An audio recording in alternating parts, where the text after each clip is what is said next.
Hey everyone, I'm Alyssa, an Indianapolis Colts cheerleader for the 2024 season, and this is Believe in Colts.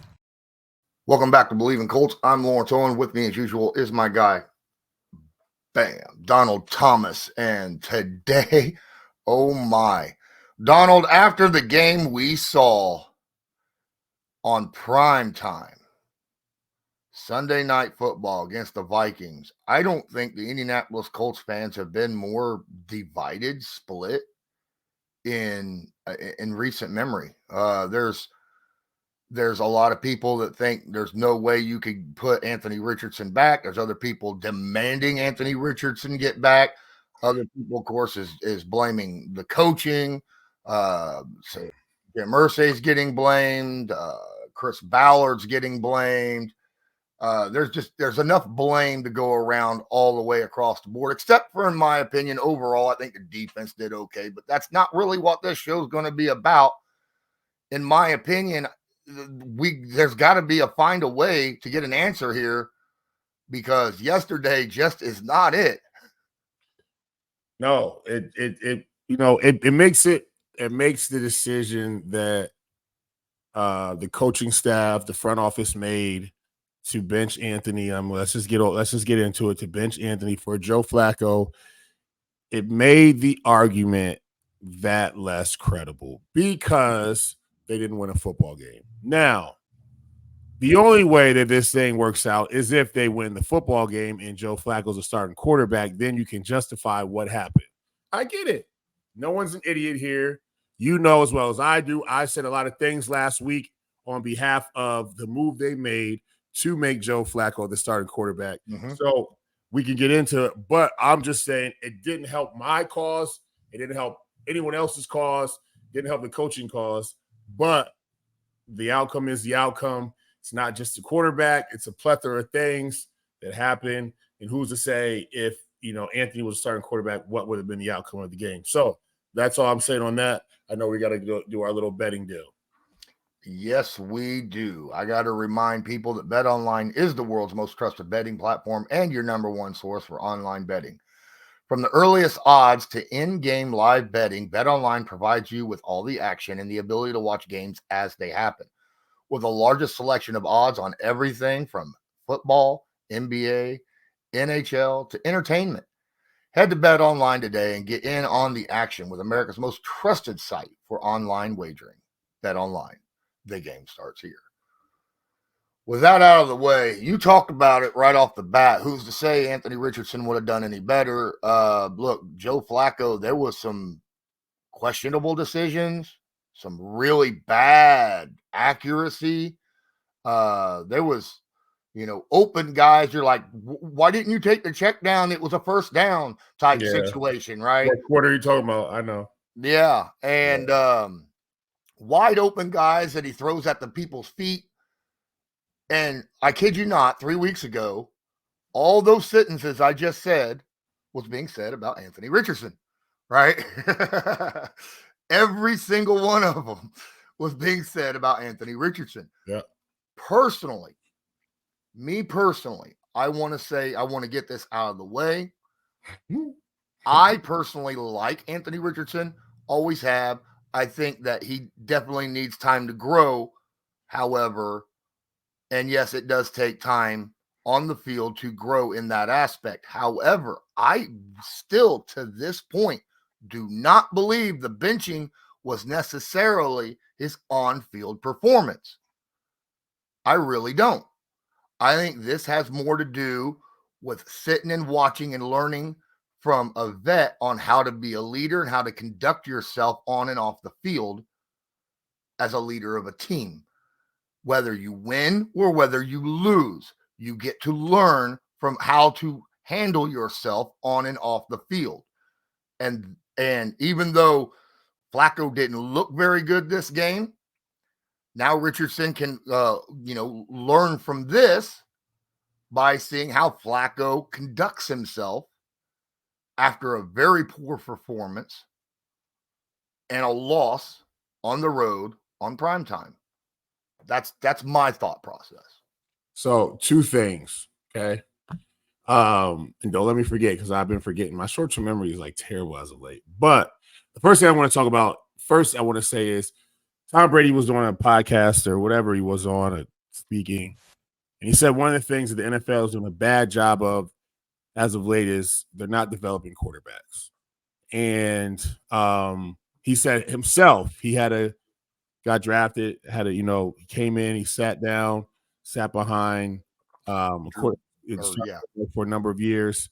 Drew Bledsoe. Drew Bledsoe, he sat behind Drew, Aaron Rodgers. He's talking about Aaron Rodgers, talking about even the Love situation, talking about all these guys that have had to sit and be developed for a number of years behind a starter, a good quarterback, to learn the ropes, to learn how the NFL works, to learn how there's different coverages in the NFL, to learn how there's different coordinators and how they all play and their style play. Like they're getting developed. And so like now it's about, oh, give me a first rounder, throw him in there, throw him in the fire because we're ready to go. He's ready to go. Like, and he's not developed yet, right? And so like it goes to show you, like, look at Sam Darnold.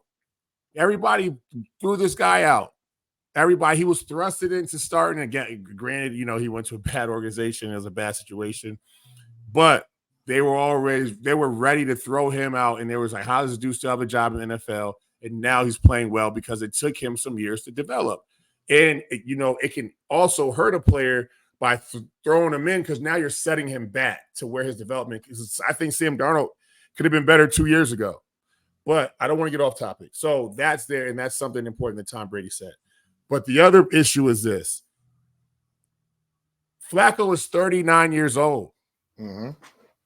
He's out of his prime. You know how there's some days where the knees feel good, everything's clicking, and you feel like you out there and you're untouchable and you can probably dunk a basketball or you can do whatever it is you need to do and you can run with the young boys. And then there's those days where there's most of those days you're like, yo, I'll let y'all boys have it. I ain't got it. You just off your game. You're like, yo, father time is caught up with me.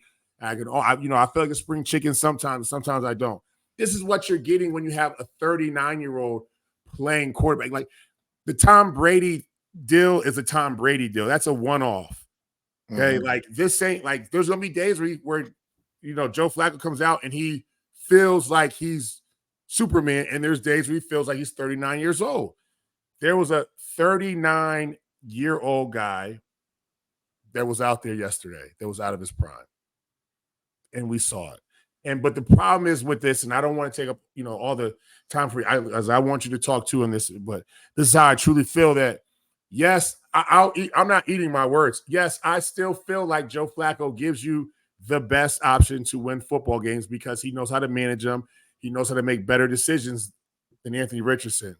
And I do think you're spot on when you say that it was more of it wasn't just on, it was on and off the field, right? Deplore him. I 100%. I think that this is going to be a learning tool for him. I think that, yes, you're right. When you win, you need to see how it looks. When you lose, you need to see how it looks. You need to see how a pro handles it. So you need to see how a Super Bowl champion handles it, right? So I'm not upset with who was at quarterback yesterday. I wish it would have went differently. But it is what it is. I think that they can salvage whatever they need to salvage to muster up some wins here. It's going to be difficult coming up. See, kind of go back a little bit. People want to say, well, he needs experience, and playing experience is the only way how you're going to get better. We also got to take into account that a lot of these quarterbacks that come out and start right away and play well, they started many games in college. They had a support system around them. They learned all these things that they needed to learn on and off the field in high school and college, right? As they're going up. Anthony Richardson did not have very many starts, was not the leader of the team very much through high school and college and the NFL, the pros now, right? So he really doesn't have that learning experience of even sitting behind someone knowing how to do these things. So I feel like those that don't have that experience need to watch and learn that first, then get your feet wet, so to speak, dip your toes in the water and try to be that leader at that point. But that's why it's even crazier to draft somebody like that in the first round, like with 4th overall pick. Like, what are we talking about? Well, I mean, if in we go 3 off of what years, you if he just turns said, out to be like one of the top 5 quarterbacks, yeah, well, of I mean, course. but that means that you put him on the shelf for 3 years. Yeah. We didn't see Jordan Love. Jordan Love, like Aaron Rodgers shows, like hell shit. I forgot that Jordan Love was in the league for a couple years. Excuse my language, but I'm just saying, right? And then he's developing. They know what they got. They see him every day at practice. They see him in the offseason. They see him in training camp. They know he's getting better. And then boom, he starts like 1 year or 2 years, whatever, 1 year, and he gets this huge contract. Everybody's like, yo, what? They're like, no, we know what we got. We know this is our guy. We know he's seasoned. We know that Aaron, really, brought this kid up and under his shoulder and all the above. So we're just missing that. Like you're missing it because like now you got plants. You're bringing in a guy, right? Like now, like when you bring the guy, when you draft him, into that culture. So the quarterback's like, hey man, come on, young fella. I know you're gonna take the reins in a couple years. Let me show you how it's done. Let me try how we do things around here. Not let me go get another old guy. Hopefully he can help him out. He's coming from wherever. He's been, 2-3 different teams. This is how we do it in the NFL. Cool. But I need you to know how to do it as a Colt. Just like Jordan learned how to do it as a Packer.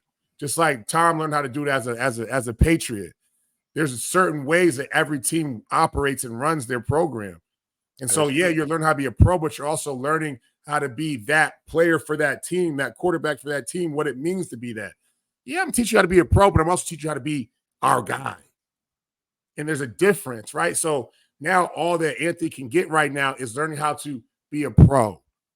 That's it. Like, did you see the podcast he did when he went on and said, I think it's easier to play in the NFL than it is in college? Yeah, earlier this offseason. Yeah. Well, his actual words, what he was saying, because they clipped it out, and he was talking about how in college, when he was starting in college, that he felt like every game, every play was on the shoulder of the quarterback, right? And then he says in the NFL, it's not that way. In the NFL, you just got to do your job. You ain't got to worry about everybody else, right? Living up to them.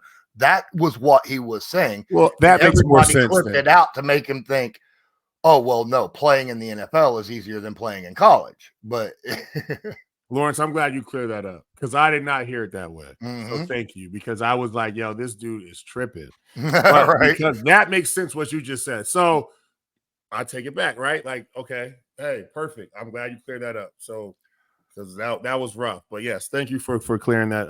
That's no problem. A lot of people have seen that and just saw the clip and didn't go back to the full interview. That's the problem with social media today. Oh, but no one's going to clip these little things for their narrative that they're wanting to show. Yeah, right? and then what do we do? What do we do? I'm scrolling on my phone, take it for face value. Scroll some more. I'm not going back. Let me look this clip up and watch the entire 40-minute episode. Like, you know what I'm saying? I'm just taking that little 10-second blurb from it or whatever. So yeah, but it's a very interesting decision. But here's the deal. Here's what the Colts can't do. Here's what they can't do. The Colts cannot go back in a week and be like, yo, Anthony, you're back in. You can't do that because now you look weak. You look crazy. You look like you're just full of wolf, you know what I'm saying? Like wolf tears, whatever you want to call it. Like, you know what I mean? So like, you got to stick, you got to ride it out. The best part is Joe understands that. I think Joe knows he's up for the task of having to take the reins. They probably, him and Steichen had a very long talk. They're the same age, so they probably were just hanging out together, but at the end of the day, like, he gets changing each other's kids' diapers. Right. Yeah, for real. But like, you know what I'm saying? Like he gets it. He understands.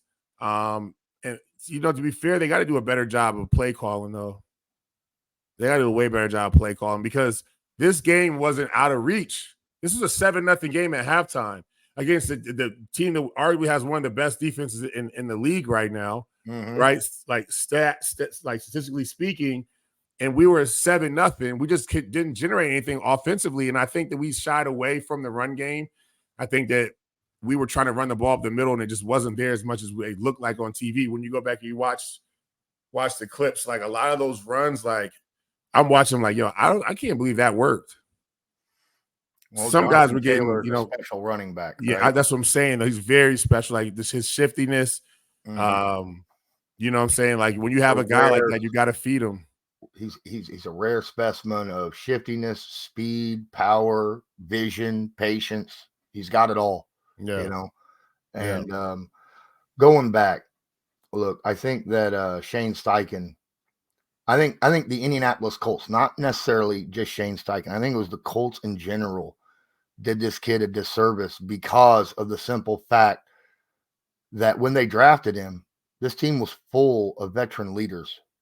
They felt like this was a team that was in win now mode, right? You got guys that are on the clock that need to win or go find a team where they can win on, right? So I feel like that put them in a situation where they felt like, hey, we gotta throw Anthony in the fire and hopefully he learns fast, right? And with the experience he had, they should have realized that, he's not prepared for that yet, right? Because he didn't have that much experience before he got to the pros. So, that was a bad situation to do that with. At least, again, my opinion, this is what I'm seeing.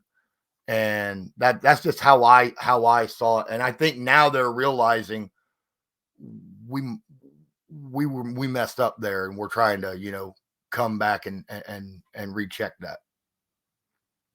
Thank you. I'm glad you said that there. But here's the deal. Like, what did you truly, truly, truly expect? Right. With everything you just said, with the small resume that he, you know what I'm saying, gave, that he had coming into the NFL, like, what did you expect? Okay, so here, for example, I only started 13 games in college. That's it. I didn't play till my 5th year. I didn't start till my 5th year in college. All 12 regular season games and a bowl game, right? I was arguably, they said I was the 5th best guard. ESPN had the rank in the draft, and I had a 3rd round grade. The Browns said if I was there in the 4th, they were taking me. Packers said that I wouldn't be there past the 4th. They were going to try to get me in the 3rd or the 4th. Like all this stuff, and it came down to my resume just wasn't big enough to justify a pick at that level. That's why I went in the 6th round, right? So when you look at it from a standpoint of that, right, that was just that was my story. I'm not comparing it to Anthony's, but I am saying that if we're going off of a resume, what makes you think that you should gamble, right, with a top 5 pick, 1st round, and now like you have no idea what's about to happen? For real, you really don't know what's going to happen. So what did you expect to happen? Like you just hope for the best for the whole state of your franchise? $1 billion organization? Like, what are we talking about right now? And now, guess what? A lot of people are on notice. The house might get cleaned again. Might be some serious spring cleaning going on. Like, you know what I'm saying? Like, I think Shane is safe with his job because I think you have to give him that grace period of a couple more years is justified, because he's not a guy that's just like people like, I don't want to play for him. He ain't that kind of guy. He just, to me, he's not very like, doesn't have like that aura, like that real alpha coach aura. You know what I'm saying? Like Dan Campbell. Yeah, I'm not seeing the fire from Yeah. him that you would see from like a Dan Campbell or something like that. You know what I mean? Like, I feel like Dan Campbell's gonna get his team to run through a wall. Like you go, like the dudes of the coach be like, man, coach tripping right now. I don't know where that's coming from. It's not believable when he's you know what I'm saying? So it's like, but I think he gets another couple years. But I just feel like with the picks that you made, the decisions that have come out of it, it's just going to be a lot of people walking on eggshells. A lot of people walking on eggshells, and I heard that from a little birdie. Now, yesterday was not all, crap toast. There was some good things that I saw to come out of that game. First off, the defense, yes, they gave up near 300 yards passing. Just as I said, Justin Jefferson had his, and just guys like Justin Jefferson generally are going to have theirs. 100%. Yeah. But look, the run defense looked a little better, yards per carry wise, than what we saw in the past. We got 4 sacks. We had 3 turnovers, right? It was just little breakdowns here and there that cost us in the second half. In the first half, I thought the Colts did well. Got a little bit of a favor here and there, like an interception in the end zone or a doink off the field goal, right? Stuff of that nature. Get a little bit of help in those situations, but let's be fair. Gus Bradley defense, interception in the red zone, that's what they do. They give up yardage. And when it comes to that, last 20 yards, they're supposed to make things tough, right? Bend but don't break. And Right. you saw that pretty much dead on with the Vikings last night. I thought the defense looked pretty good. I still feel Gus screwed up, though, because what is Sam Darnold most known for? Seeing ghosts, right? I mean, that's the thing, right? The whole social media seeing ghosts over in New York. We didn't blitz enough. All right. I did not see very many blitzes at all. There was a couple in the fourth quarter. I think we sent one in the first half. But overall, I noticed that when we got pressure on him, that he was, for the most part, bad things happened. Bad accuracy, had to throw it away, took a sack, throw an interception, something of that nature for the most part. And we were doing that with just our front four for 95% of the game. And that's just something we've seen Gus do more and more and more blitzing over the previous 3 weeks, right? We saw him incrementally get more and more blitzing, and the more blitzing he was doing, the more effect on the game he was having, it seemed like. You see, it was working well in his favor. I don't understand why he went back, like he just flipped and went back to his normal self, right? Where, I might blitz 3 or 4 times this game and that's it. Well, this goes back to what I was saying earlier, right? Like Sam Darnold is getting better.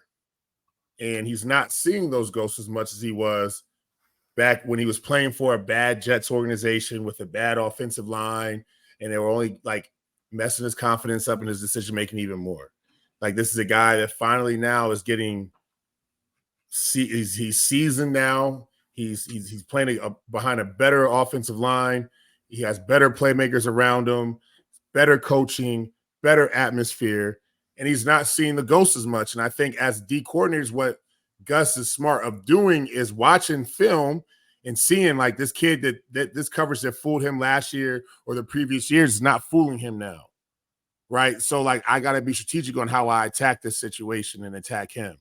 And I think that's why Colts fans will sit there and say what you just said and no knock to what you said, because it makes sense in theory. But his theory is, I can get this pressure up front without bringing, a blitzer or an extra guy.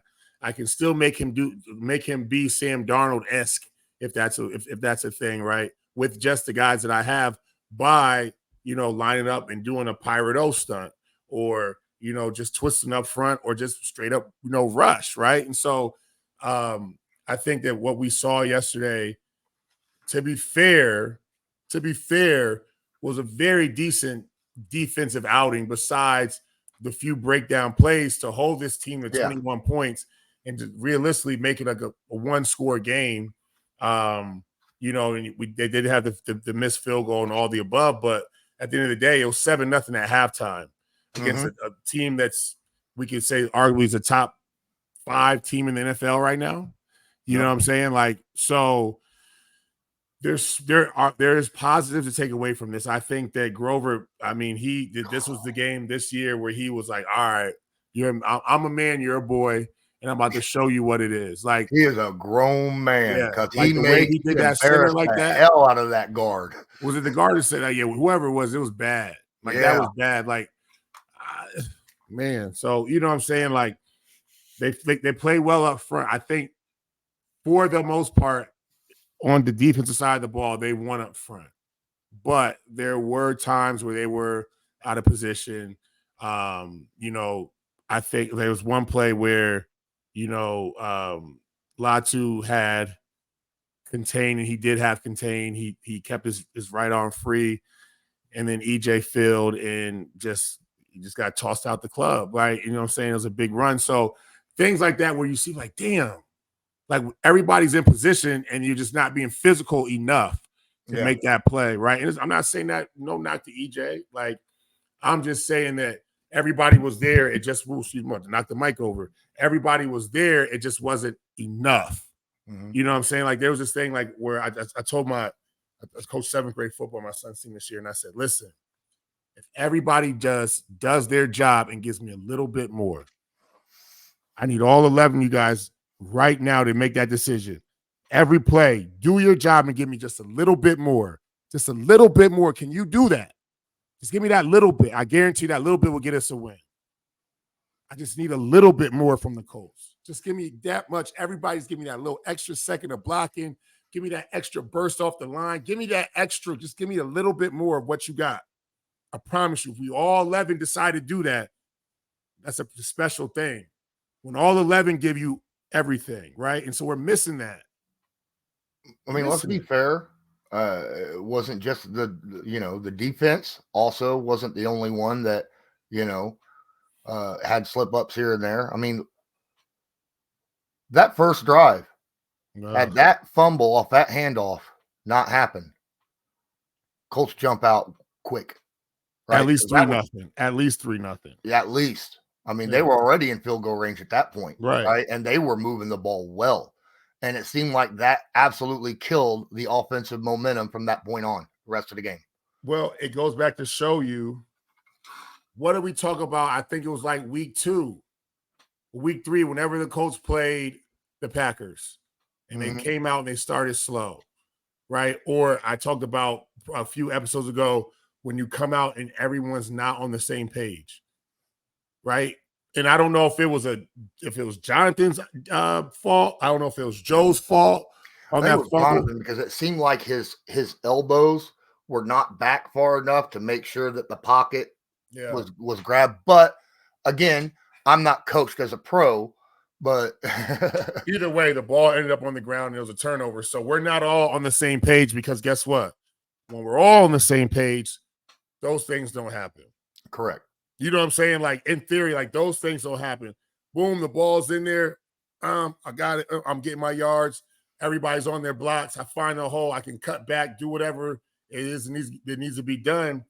And you start fast, but you can't finish on the first drive. It's a momentum killer. You shoot yourself in the foot. It's every coaching cliche you want to say. You know what I'm saying? But that wouldn't hurt. It stung because, that first drive is when you can really take advantage of the defense trying to fill you out. And you're moving so fast and everybody's on the same page, and we know the script. We know what plays we're running. We know everything. To have a fumble, and now they can, whoa. All right, what y'all see? We get back on the sideline. Yo, they're running this. They're running this. And when they move the tight end, he's going backside. They're running slam off, front side, inside, get 2 double teams. Like, this is how you got to play this. When they, you know what I'm saying? So now you give them a chance to catch up. And that's what essentially I think really killed that momentum for the Colts. And who's to say that they wouldn't have, got to stop and then got another drive? Hell, it could have been 10 or 14-0 by the end of the game. I mean, in the first quarter. Then there was another drive where they were they were driving the ball very well. They were already in field goal range, moving the ball. And then you get a holding call, a false start, and then a chop block. Mm-hmm. Oh, my goodness. That chop block's what really killed it. I mean, 15 yards. You're done. Drive's over, And here's the problem. That was who Is that on the left tackle? That rookie left tackle? Because it seemed like he came in after, because the running back, that person on the edge came through. Running back went low, like running backs do, right? They go low. You're allowed to do that as long as no one else is already engaged. Mm-hmm. And then the rookie, Goncalves or whatever his name is, came in and hit high, kind of pushed him, but barely. I mean, all he did was get his hands on him, but that's all it takes, right? Yeah. At that point, it's a chop block. I mean, you just have to know if you see someone low, or if you're high and someone's low, or if you're low, someone goes high. Like, you can't, two guys can't be on them at once, one high and one low. That sounded crazy, but people get hurt that way though. Yeah, I mean, like, you just like it's very finite. Like, they're watching that stuff because league safety is at the top of the list when it comes to making these calls. And so, like, yeah, man, like I said, I'll say it every week. You got to take it out of the hands of the rest. But man, listen, it is not like, people get mad about these calls. It's not easy to not make these calls. Like, it's not easy. You're playing football. Things happen so fast. Like, you might see, shit. Oh, excuse my language, but like, you're like, he just went flag. Like, you know what I'm saying? Like, because it's bang, bang, bang. It's so fast. Like, you can watch it on TV and be like, oh, I see it. But I'm telling you, man, in real life, you get down there in them trenches, you got to make a split decision. Guys are going 100 miles an hour. You got to make that decision. You got to react off that 100 miles an hour. It's hard. It's very hard. So that comes with time, reps, guys working in tandem, understanding how they're going to, attack these blocks, practice, training camp. Those reps are important, man. And that's why it's so important to have these guys in there so you can understand, like, all right, look, if he's coming, we're getting on the outside here. This is how I'm attacking this thing. I'm probably going to chop this guy. Now, I got to go back and look at the play again to really understand what the scheme was of that play to tell you if he was right or wrong. But I'm just telling you from it happened so fast. You got to, it's tough, man. I think it was a twist, and when did it happen? It happened in the. I think it was second quarter. I think it's been a minute, but I'm thinking it was a twist, and the tackle comes out, the defensive tackle comes out, the offensive tackle then connects. Should be but at that point, it's tough. I gotta go back and watch it, but either way, man, like, the penalties add up. And in games like this, when they're tight or they're closely contested, or you're trying to shock the world in the sense of beating a team that everyone has you down on not being able to beat, you can't make these little mistakes. Yep. You can't turn the ball over. You can't throw interceptions. You can't have these sacks. You can't do these things. You can't have the holding calls, because guess what? It adds up. And when you add those yards up, they add the points. And you got to win the turnover battle. You got to win the penalty battle, period. You have to do that. And so the Colts have to learn. I think that the best part about it is they're not super young. They got guys they can learn. They can take this and be like, all right, we'll figure this out. But it just hurts that it resulted in a loss. Yeah, it does. It does, especially in a way in that manner that we lost in. It's like Colts didn't give up any sacks until that last drive when you can't give them up. Like, right. You know what I'm saying? Like,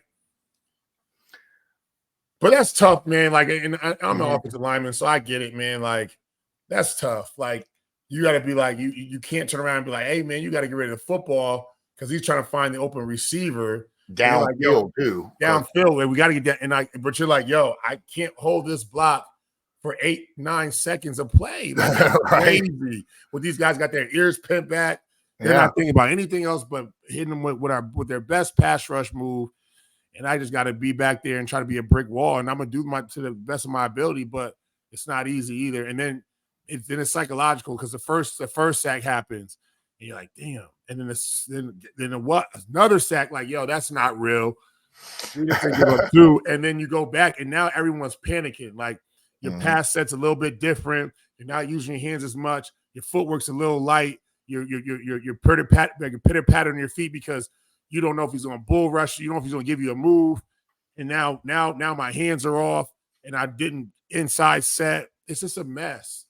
And so it doesn't help out with protecting the quarterback because when I saw the first sack happened, I'm like, dang, because I already know what the psyche is going through the O-line's mind, especially who gave up the sack.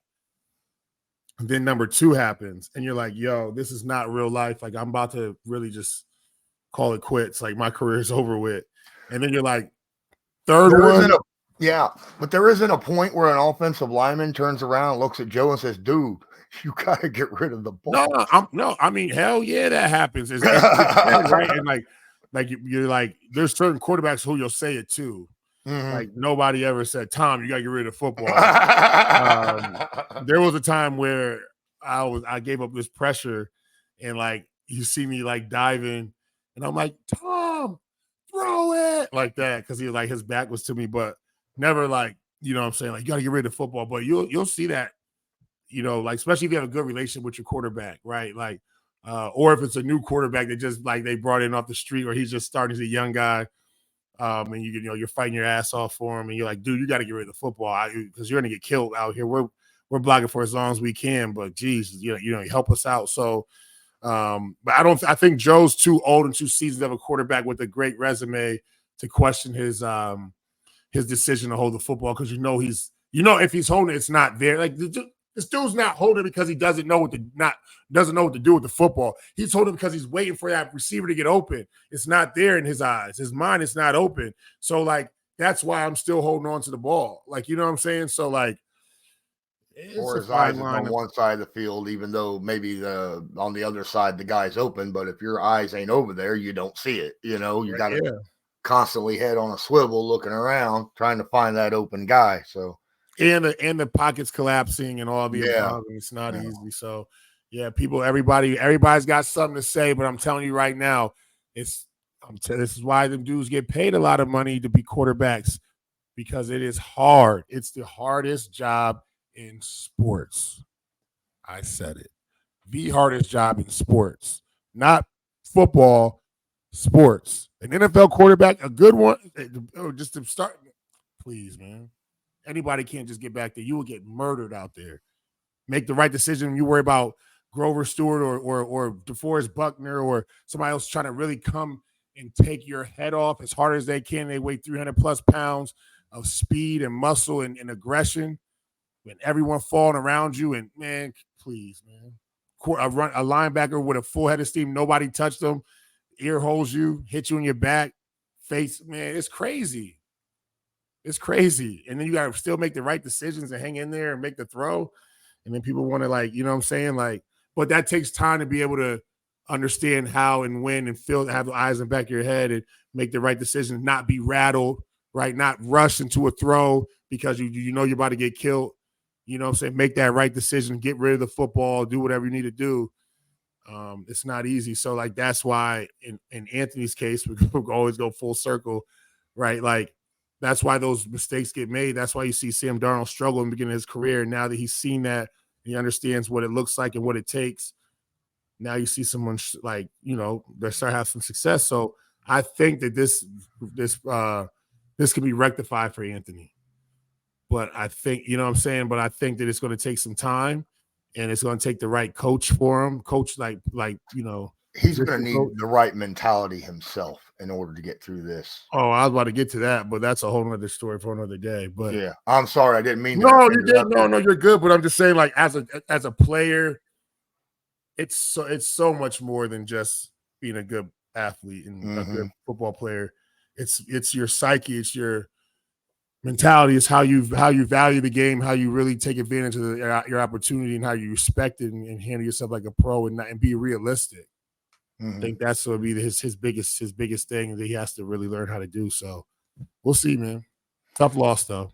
Yeah, very tough loss. And we got more hard games coming up. We got a really tough stretch of games. That was just the first one. So we'll get into it later this week as we break down the Bills game. But I think that's going to do it for this episode. Guys, if you're watching this on YouTube, please smash that like button, hit subscribe if you're not subscribed, and tag that notification bell so that you're notified next time we go live or upload a video. If you're listening to this on an audio podcast, please rate and review. Does a huge help. Don't forget to share this with your favorite social media, friends, family, everything else, man. We love you. We appreciate all the support that each and every one of you give us. And until next time, I'm Lawrence Owen. That's Donald Thomas. This was Believe in Colts, brought to you by Bet Online. And as usual, go Colts. Go Colts, baby. Do you believe?